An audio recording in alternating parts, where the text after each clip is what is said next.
Again, we're going to change gears a little bit now, and we're going to find that we're going to find a way we can use areas and probabilities. Sorry, I didn't have my headset on, so now I'm rushing to catch up. We're going to use areas of, which are probabilities to find z-scores, and we're going to do this with StatCrunch. And up till now, we've moved from scores to probabilities.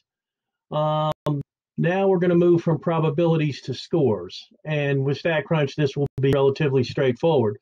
Remember, when dealing with z-scores, we are using the standard normal distribution where mu equals 0 and sigma equals 1. It's always going to be that way, and you'll find that StatCrunch defaults to it. I'll show you the work here, and then we'll pull up StatCrunch again. Find the z-score that corresponds to the cumulative area of 0.3622. And you can see in the display from StatCrunch, the 0.3622 has been put here, and we'll compute this. And I'm going to show you how to do that in just a second. And then the second one, find the z-score that has 12.75% of the distribution's area to the right. Notice I had to change the inequality symbol. My 0.1275, I had to change that percentage to a decimal, and I've been able to calculate the z-score here. So let's see what that looks like in StatCrunch. I'm going to pull that over now. And I'm going to open the normal calculator.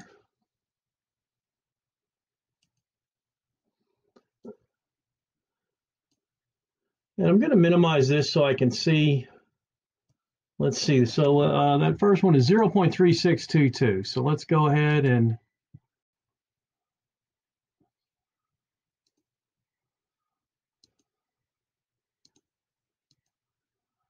had it open once and messed up.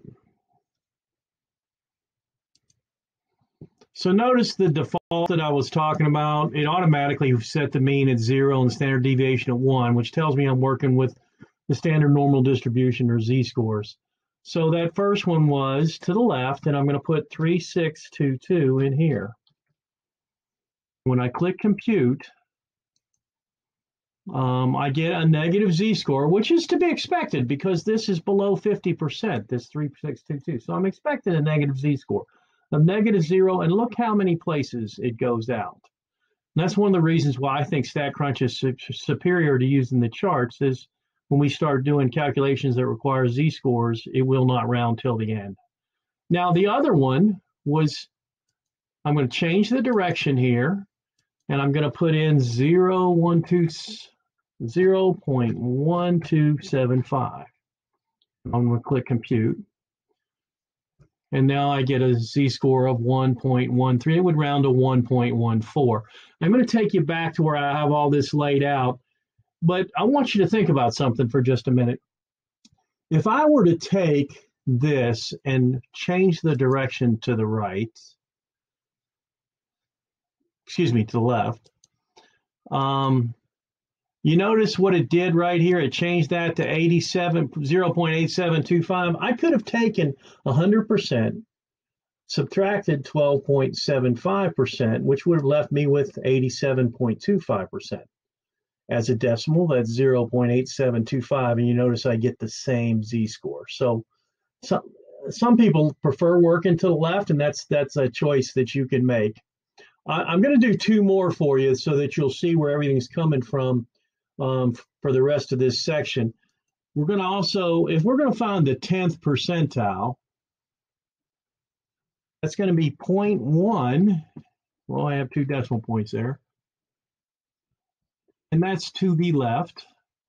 Compute, and I get a z-score of -1.28, which we're going to see that z-score again.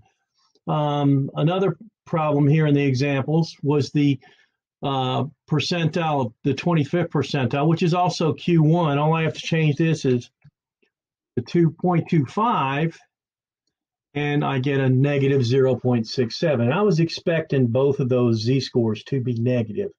So let's go back to the document where we've shown all this work, and we'll get rid of,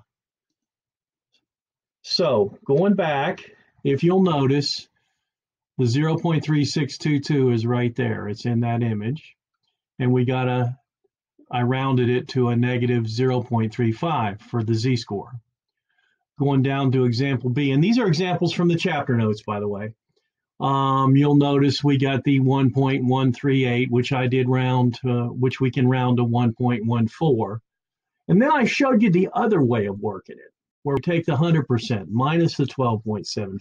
We get 87.25%. We change that to 0.8725, plug that in here for the probability for the area, and we get the exact same z-score. Now, we're going to do a lot of finding z-scores with percentiles, right? Remember, they're the same thing. A percentile, a probability, they're both areas under the curve. We're going to change them into decimals either way we go about it. So just as I showed you in the example, I changed this to 0.1, and I got a negative 1.28. And the question to ask yourself is, why do you expect this to be a negative z-score? And the answer is, we only have 10%. Well below 50%, so we're going to see both of these, of course, end up negative. And then P25, notice the symbol there, the P subscript 25, it's the same as Q1. And when we put that in, we get the negative 0.67. So this is going to help you do a good portion of the homework questions. I'll have a couple more videos to make for Chapter 5. I'm going to try to get 2 more loaded tomorrow. So hopefully this will have everybody where they're able to move forward. Good luck.